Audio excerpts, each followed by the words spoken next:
بسم اللہ الرحمن الرحیم. عن رافع بن خدیج قال قدم نبی اللہ صلی اللہ علیہ وسلم المدینہ وهم یعبرون النخل یقولون یلکہون النخل فقال ما تصنعون قالوا كنا نصنعه قال لعلكم لو لم تفعلوا كان خيرا فتركوه فنفذت أو فنكست قال فذكروا ذلك له فقال إنما أنا بشر إذا أمرتكم بشيء من دينكم فخذوا به وإذا أمرتكم بشيء من رأيي فإنما أنا بشر. یہ روایت صحیح مسلم سے لی گئی ہے. اس کا رقم ہے 2362. ترجمہ یہ ہے، رافع بن خدیج رضی اللہ عنہ سے مروی ہے. وہ کہتے ہیں اللہ کے نبی مدینہ تشریف لائے. یہ معلوم ہے کہ رسالت بآب صلی اللہ علیہ وسلم کی بعثت مکے میں ہوئی، اور مکے اور مدینے میں بہت فرق ہے. یعنی مکہ خشک پہاڑیوں کا علاقہ ہے، وہاں کوئی زراعت نہیں ہے، اس طرح باغات نہیں ہے. خود قرآن میں اس کو وادی غیر ذی زرع کہا گیا ہے. کوئی ادھر ادھر جھاڑی اگائے تو الگ بات ہے. مدینہ سرسبز شاداب نخلستان کی طرح، اس میں لوگوں کے کھجوروں کے باغ بھی تھے، زراعت بھی تھی. تو دونوں علاقوں میں بڑا فرق ہے. اللہ کے نبی مدینہ تشریف لائے، یعنی ہجرت کر کے مکہ سے مدینہ آئے. یہاں کے لوگ کھجور کے درختوں کو گابا دیتے اور کہتے تھے کہ اس طرح وہ نر کھجور کا شگوفہ مادہ کھجور میں ڈالتے اور اس کو حاملہ کر دیتے ہیں. یعنی کھجوروں کو ایک خاص طرح کی پیوند کاری کرنا پڑتی ہے، ورنہ وہ پھل نہیں دیتی، بلکہ نر اور مادہ کھجور ساتھ ساتھ نہ ہو پھر بھی پھل نہیں آتا. تو اللہ تعالیٰ نے جو قاعدے دنیا میں بنائے ہیں کہ چیزوں کو زوجین پیدا کیا ہے، اس کو انسان نے سمجھا ہے اور پھر وہ ان کی نسل کشی کرتا ہے. جانوروں میں بھی اسی طرح ہے، درختوں میں بھی اسی طرح ہے. تو وہاں مدینے میں لوگ صدیوں سے زراعت کر رہے تھے، باغ تھے، ان کو معلوم تھا کہ اس میں کیا ضرورتیں ہوتی ہیں. تو وہ نر کھجور کا شگوفہ مادہ کھجور میں ڈال دیتے تھے اور اس کو کہتے بھی یہی تھے کہ اس طریقے سے گویا اب درخت کو حمل ہو گیا ہے، یعنی اس پہ اب پھل آئے گا، اب اس کے ہاں ثمرات ہوں گے، یہ کہتے تھے. نبی صلی اللہ علیہ وسلم نے یہ دیکھا. کسی موقع پر آپ کہیں باہر نکلے اور وہی موقع ہوگا جس میں لوگ گابا دے رہے ہوں گے. ایک خاص موسم میں یہ پیوند کیے جاتے ہیں. آپ نے دیکھا تو پوچھا آپ لوگ یہ کیا کرتے ہو؟ یعنی اس سے معلوم ہوتا ہے کہ اس سے پہلے کبھی اس جانب توجہ نہیں ہوئی تھی. انہوں نے جواب دیا ہم تو یہی کرتے ہیں، یعنی اپنے آبا سے ہم نے یہی دیکھا ہے اور ہم زراعت کرنے والے لوگ ہیں، یہ ہمارا معمول ہے. آپ نے ایسے تبصرہ کیا، فرمایا شاید تم یہ نہ کرتے تو بہتر ہوتا، یعنی بڑی مشقت میں پڑے ہوئے ہو، نہ بھی کرتے تو کیا ہوتا. تعجب کا اظہار کیا. اس میں بعض لوگ یہ سوال اٹھاتے ہیں کہ آخر نبی صلی اللہ علیہ وسلم سفر بھی کرتے رہے ہوں گے، شام کی طرف بھی جانے کا آپ کو موقع ملا ہے، یمن کی طرف بھی، تو یہ کیا وجہ ہے کہ آپ کے علم میں یہ بات نہیں آئی؟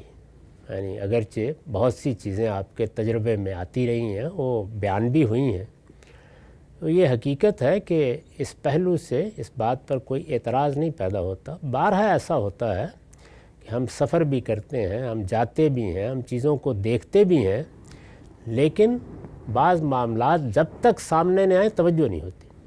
یعنی کوئی مسئلہ ایسا ہوتا ہے جس میں ہماری توجہ نہیں ہوئی، گرد و پیش میں بھی ہوتا رہے، اس کا بھی علم نہیں ہوتا.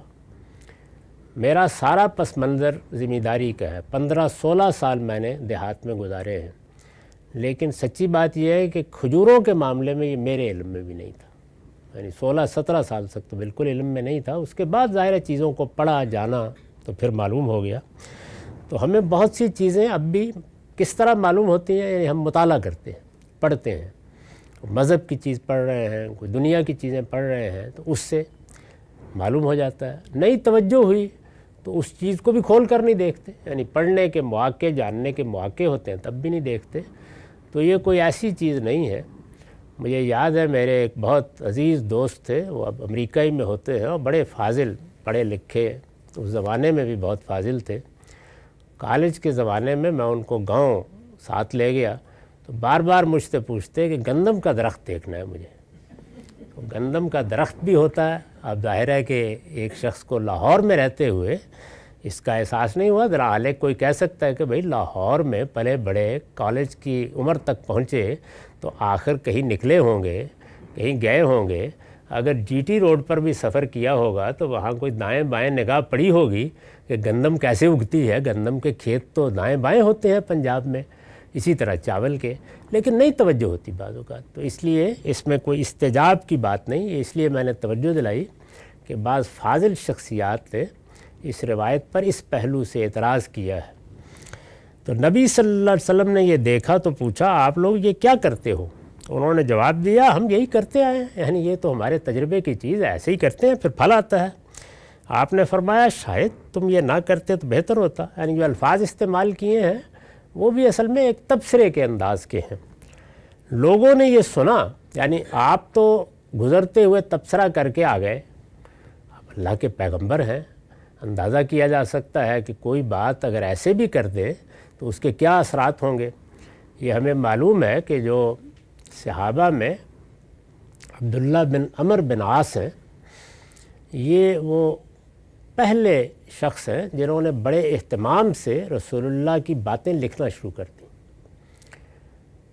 یہ ایمان لائے ہیں 7 ہجری میں، مدینہ بھی منتقل ہوئے ہیں آخری زمانے کے، یعنی رسول اللہ صلی اللہ علیہ وسلم کے دنیا سے رخصت ہونے سے کوئی 2-3 سال پہلے. تو لکھنا شروع کر دیں. تو قریش کے بعض بزرگوں نے ان کو توجہ دلائی. ابھی میں نے اس پر بڑی تفصیلات میں گفتگو کی ہے اعتراضات سیریز میں. توجہ دلائی کہ یہ تم کیا کرتے ہو.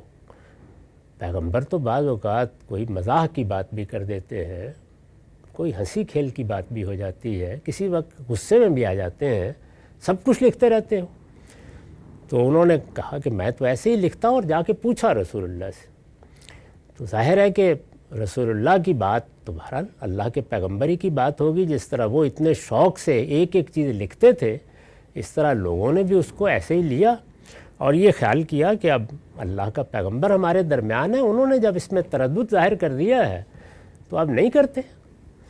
تو یہ روایت بیان کرتی ہے کہ جب انہوں نے یہ سنا فترکو، لوگوں نے اس سال گابا نہیں دیا، یعنی انہوں نے پیبند نہیں لگایا، چھوڑ دیا. جب چھوڑ دیا تو نتیجہ کیا نکلا؟ فنفذت او فنکست. دنیا میں تو اللہ کے قوانین مذہبی قوانین نہیں ہوتے، پھل نہیں آیا. جو اللہ کا قاعدہ ہے اس کے لحاظ سے نہ صرف یہ کہ پھل آیا نہیں، بلکہ اگر کچھ پھل ہوا بھی تو گر گیا. اس پہ اللہ تعالیٰ کے قانون کی خلاف ورزی کا جو نتیجہ نکلنا تھا وہ نکل آیا. چنانچہ پھل گر گیا یا بہت کم آیا. راوی بیان کرتے ہیں کہ انہوں نے آپ کو بتایا تو آپ نے فرمایا. اس پر رسول اللہ نے، اب وہ آئے، انہوں نے کہا جی کہ ہمارے ساتھ تو یہ ہو گئی، آپ نے تبصرہ فرمایا تھا، ہم نے کوئی گابا نہیں دیا، نتیجہ یہ نکل آیا ہے. تو یہ ایک موقع بن گیا کہ ایک بڑی اہم بات رسول اللہ نے بیان فرمائی ہے، بڑی غیر معمولی بات. یہ معاف کیجیے.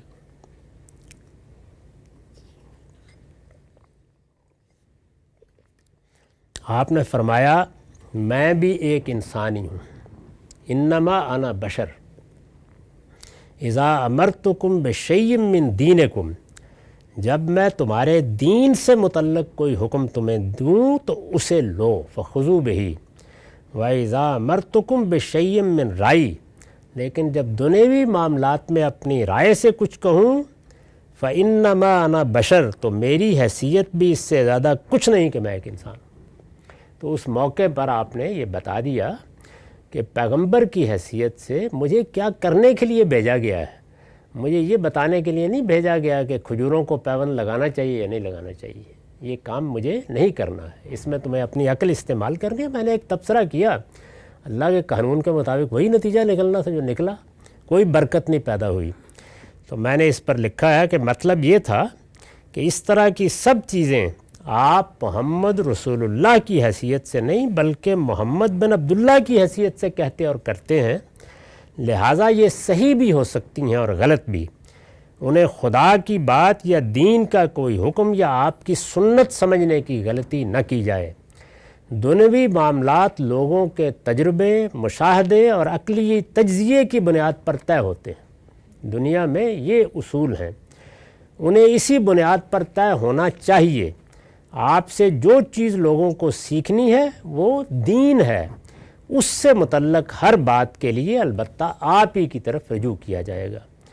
اس میں کسی اور کو مرجع و ماخذ بنانے کی جسارت نہیں کی جائے گی، یعنی وہاں تنہا ماخذ محمد الرسول اللہ ہیں، اور ان معاملات میں تجربہ، مشاہدہ، عقل، سائنس اس کی طرف رجوع کریں۔